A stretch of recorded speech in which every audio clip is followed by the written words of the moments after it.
What's up, rock stars? It's Rox coming to you today with a review for Love and Marriage Huntsville Season 6, Episode 13. You guys, it is hot. So that is why you probably hear the air. I have Mr.'s, he has air conditioning in the seats. So it's actually a weird feeling. It feels like I peed on myself or something. It's real cold on my butt. But it's hot in this damn car, you guys, so the air is on and I have to have it running. So just giving y'all the forewarning. I know people probably don't like hearing that in the background, but bear with me, okay? With no more further ado, let's get to it, shall we? All right, you guys, so the show starts with the very frustrating conversation that Kimmy and Maurice was having. I was like, Maurice, I tried to kind of help you out, but you was kind of showing your ass this season. You know, this clip of him saying that he needs to have sex with Kimmy while she's on cancer. That interview that he did with Carlos King is just like, I'm surely hoping that the backlash that he's getting from that, he realizes how ridiculous he's being in this instance, you know. I know that they probably hate that that's going around. First of all, that conversation happened a few weeks ago, a week ago. And now the blogs are starting to post it. So they're going to have, I mean, they're probably used to this kind of shit because of, you know, being on this show so long. But yeah, that was something that he did not need to admit to.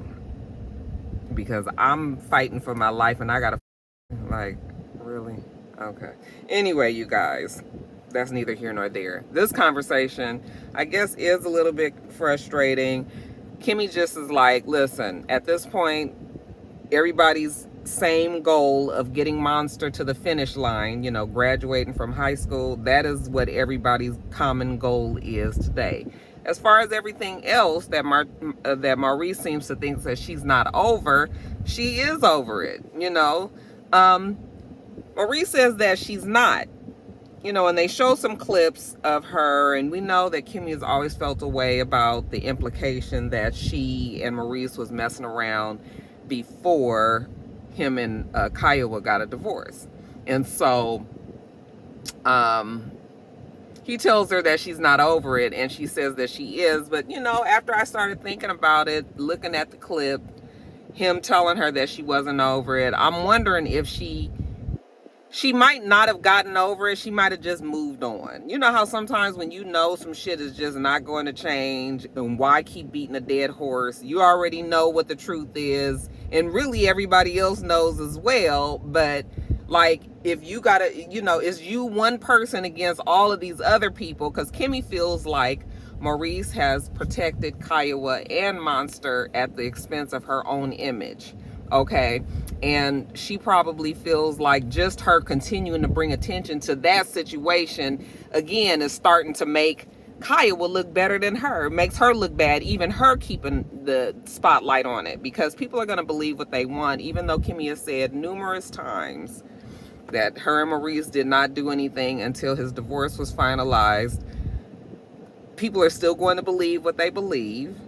People are still going to do, you know, and think what they do and think. And so she probably is just like, why am I continuing fighting this when nothing is going to change? Okay. So yeah, maybe not really over it, but more so like, let's just move on. We grown, you know, at the end of the day, she's with Maurice. Kaya was not no more. They got Monster to deal with. That's what Kimmy wants to focus on. But Maurice tells her she's not over it. And I think maybe, yeah, I mean, he does have a point there. She is not really over it like that. So he tells her that he is going to set up a meeting with her in Kiowa so that they can, you know, get some things settled. And, you know, her whole little attitude was just like, so you setting up this meeting for us to have this conversation, huh? You setting it up, you. Everything is Maurice, what Maurice wants, you know. I could just tell that Kimmy was irritated in that whole conversation. This is the first time in a long time that we've actually seen genuine irritation with her face. Even the way that they ended that scene when she kind of was just walked off, she was just like I said, she did agree to meet with Kiowa. She says that maybe this is going to be the chance for them to just really put it on the table, talk about Monster and other things, okay? And I think that her and Kiowa are friends, and I mean, not friends, but they are, you know, they respect each other enough to where everybody's place is in Monster's and Maurice's life at this point. You know, I don't think that Kiowa wants to be with Maurice any longer. But yeah, you know, there's still some things we still need to be able to close the door on some things. Okay, we still got some what was it called? We still got some open tabs that we need to deal with. Okay, so first up, you know, how did the conversation go? Kimmy asked Kiowa, how did the conversation go with, you know, Monster when them two just went out? And she said, you know, it went well. I think he's holding on to some baggage that she, you know, she's aware of, just being his mother. She kind of knows some things and knows the way that he acts. And she was like, I can tell he's kind of going through. So she's going to make effort to be around more. And Kimmy was like, yeah, that's a good idea. You know, she thinks that would be good for Monster. She's not sure when or how she's going to do it. So I don't know if that means she's moving to Alabama or what. But yeah, she's got some, you know, some things that she needs to figure out when it comes to Monster. But yeah, they're gonna get them together. Okay, well, that's good. Kimmy also says, well, you know what? I just also kind of wanted to talk to you about this conversation that Maurice and I was having. Kimmy still feels a way about this implication that she was the reason that she caused the divorce.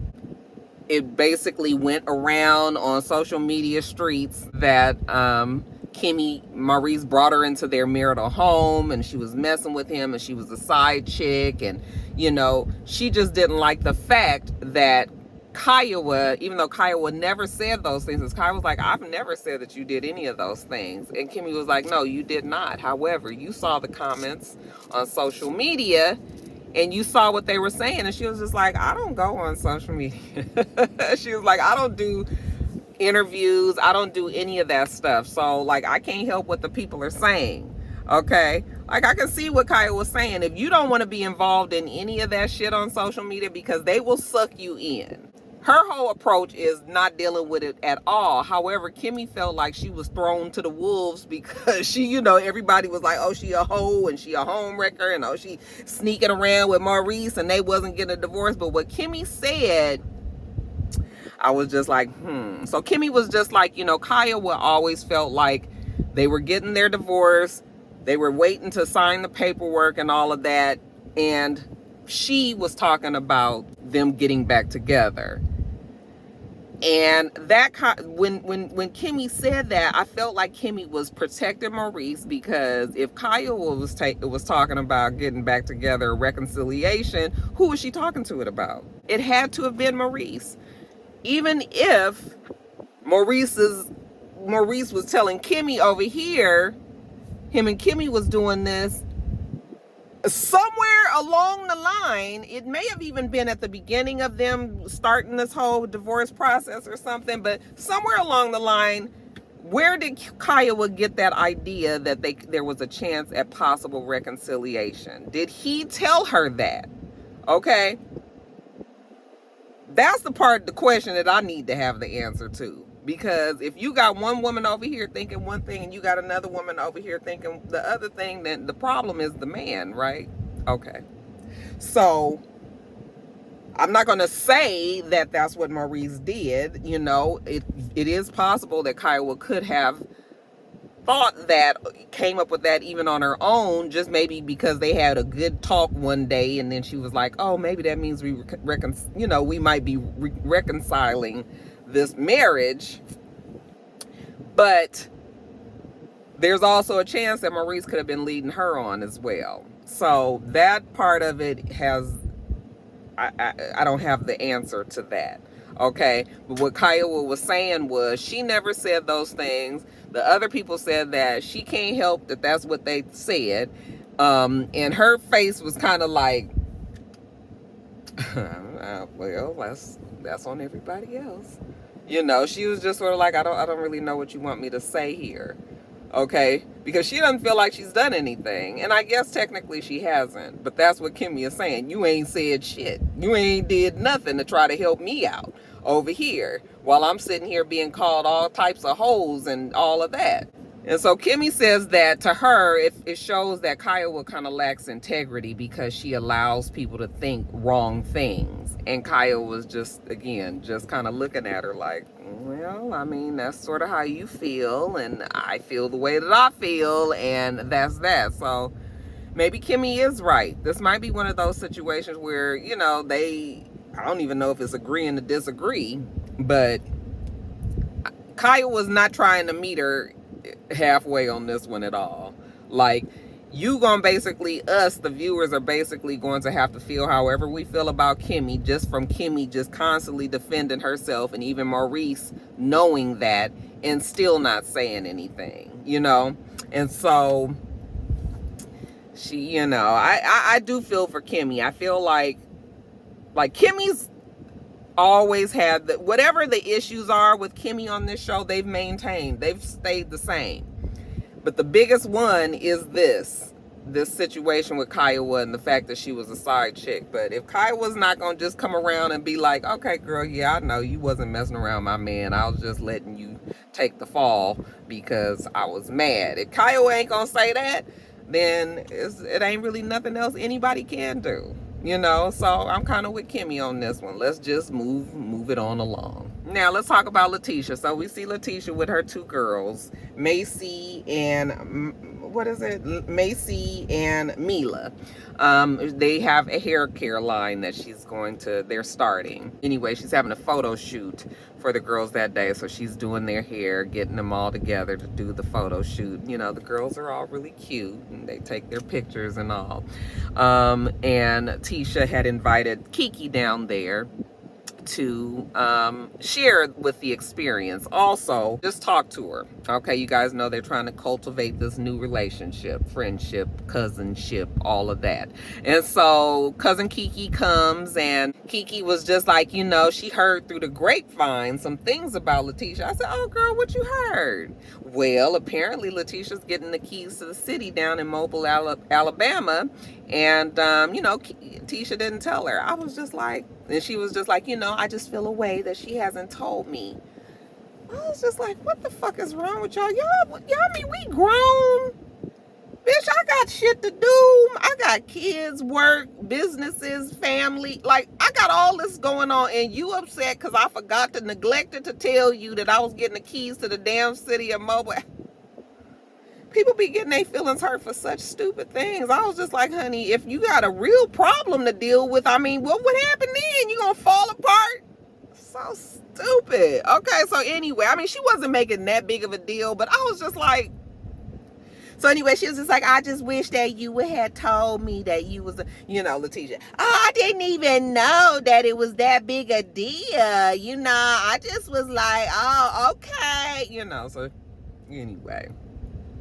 So remember, Letitia didn't even think it was a big deal, but now she's buying into it more, and she's going down there, and she's going to have her family and her friends. And so she asked Kiki, being family, to come down and support, and Kiki says she'll be there. Later on, child, we see Letitia. She getting her hair braided. She at the hair braiding place, and she tells us that she is upset with cousin Kiki because Kiki didn't come to this big deal. It was a big event in Mobile, Alabama, and she did not come, and she had personally invited her again. I'm telling you, if my friend's gonna stop talking to me because I ain't made it to something, really. Okay, that's a you problem. That is a personal fucking problem.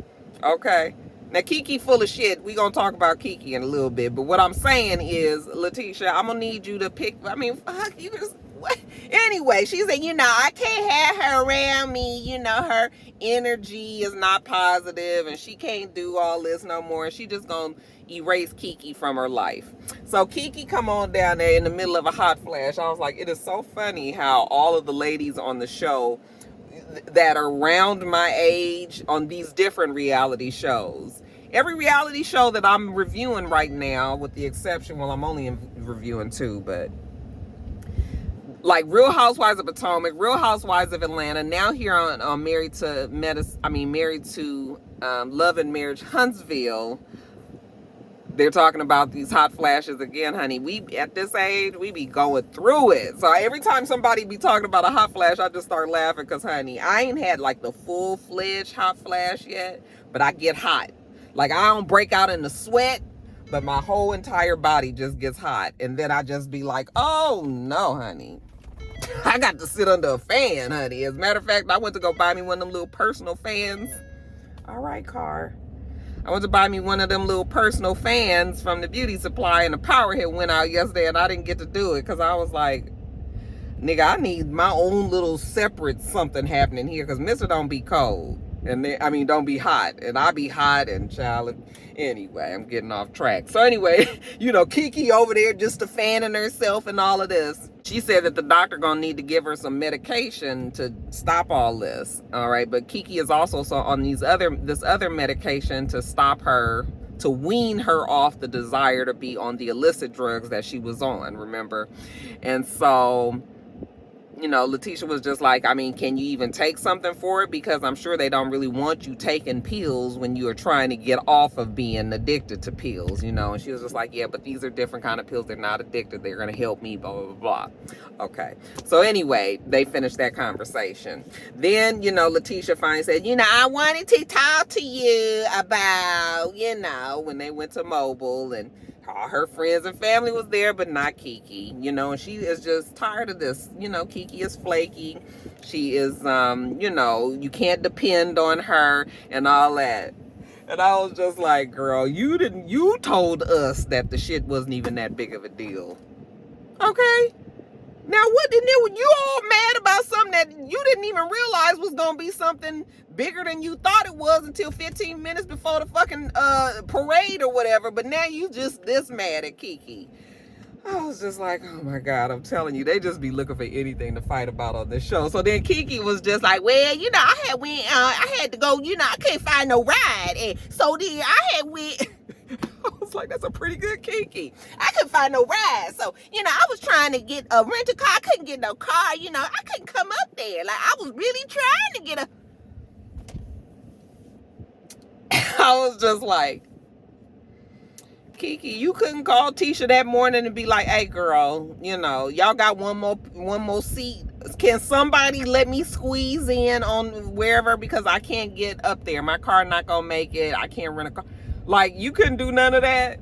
So she let them people go up there, go down there to Mobile or whatever, and never said anything. And Letitia, who already, her cousin was already, you know, they've been building this friendship and all that. She was putting all of her everything into hoping that Kiki would come down there to support.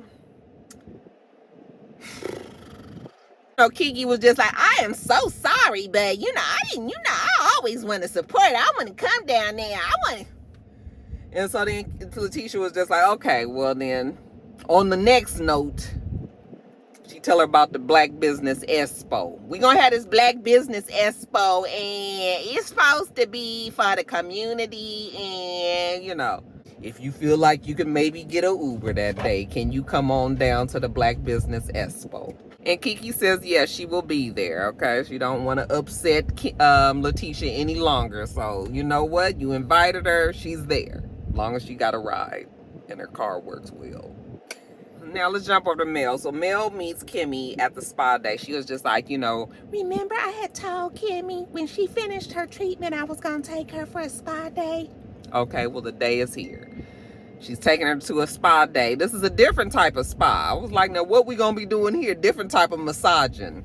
It's one of those places where they put that apparatus thing on your damn stomach and it tightens up the muscles, and it's supposed to be like doing 20,000 crunches or whatever. So when Kimmy gets there, and Kimmy's gonna be the first one to do it. So, you know, Kimmy gets on the table. The lady explains to her everything. Kimmy was like, wait a minute, am I gonna be in pain tomorrow? Like, she was like, yeah, you're gonna be a little sore, but, you know, even though they say it's like 20,000 crunches, well, obviously ain't nobody doing 20,000 fucking crunches at one time and all, you know. So anyway, it's all relative, right?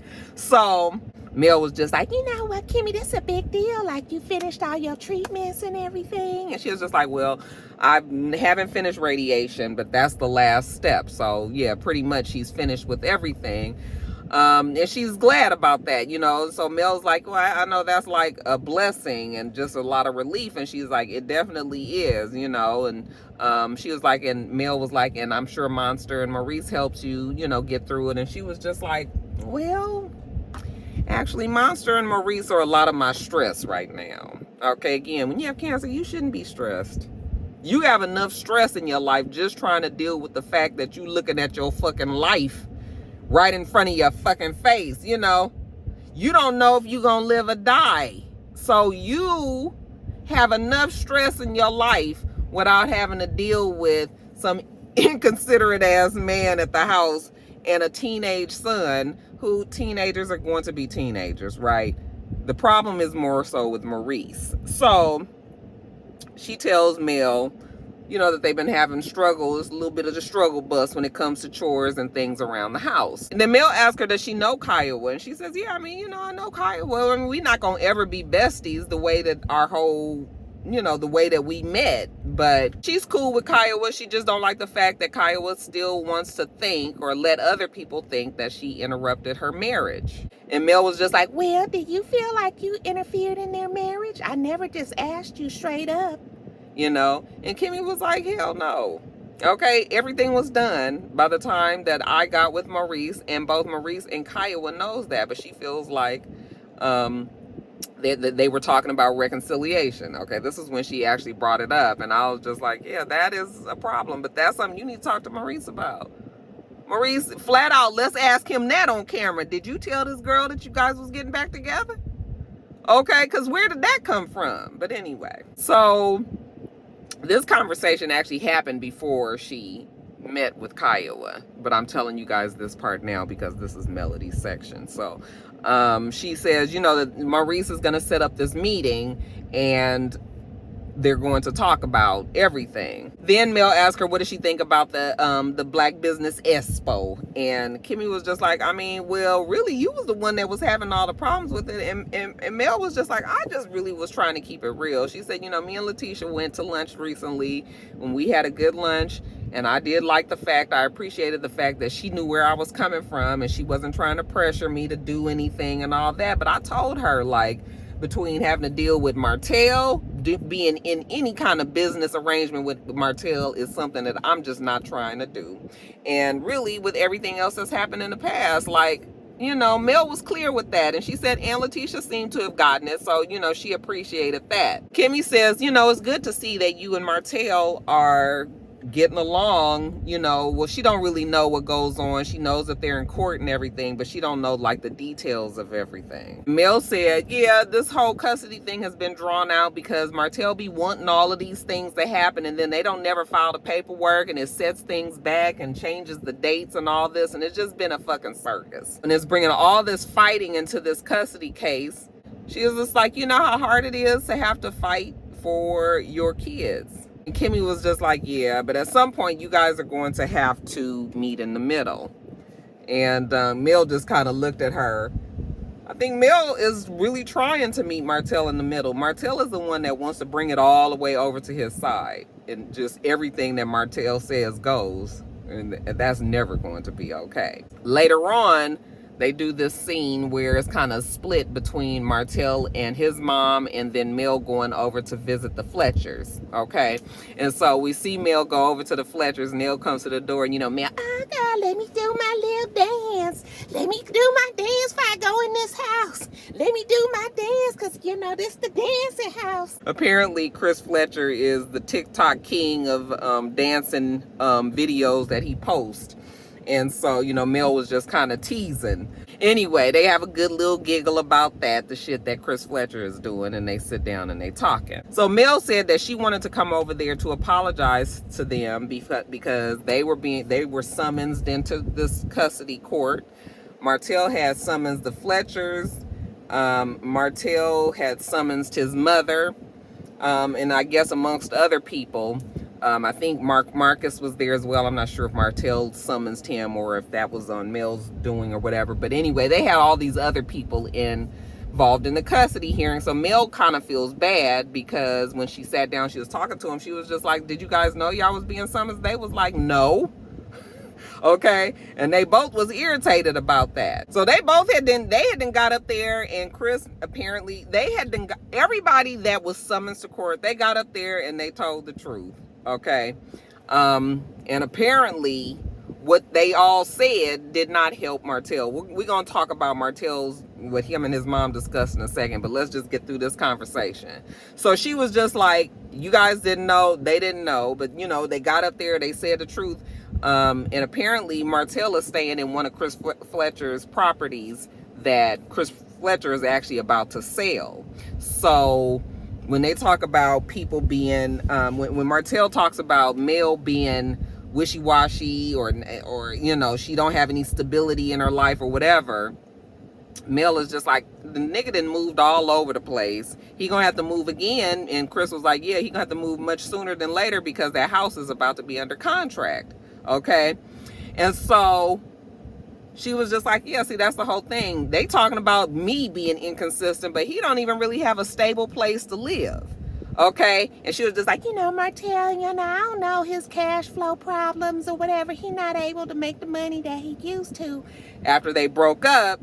So maybe that's the reason why he asked me to pay his attorney fees. They was like, did he really? Yeah, I mean, that's pretty common in those type of cases. It don't always happen for him. I mean, I guess it can't hurt to try, right? Nell was just like, is he broke? And she was just like, I don't know, I don't keep up with his finances. But what she's saying is, you know, he going through all of these changes. You know, just Martell is just a study. Martell wants to control everything, and so he's just determined to make everything difficult. Chris said, I've talked to Martell numerous times and told him to drop it. Okay, besides the fact that he done had a baby outside of the marriage and all of that, it's just too much. Like, let's just move forward, drop it, let it go. So then Nell was just like, okay, so then who won? And Mel was like, well, really nobody won, because it's still the same.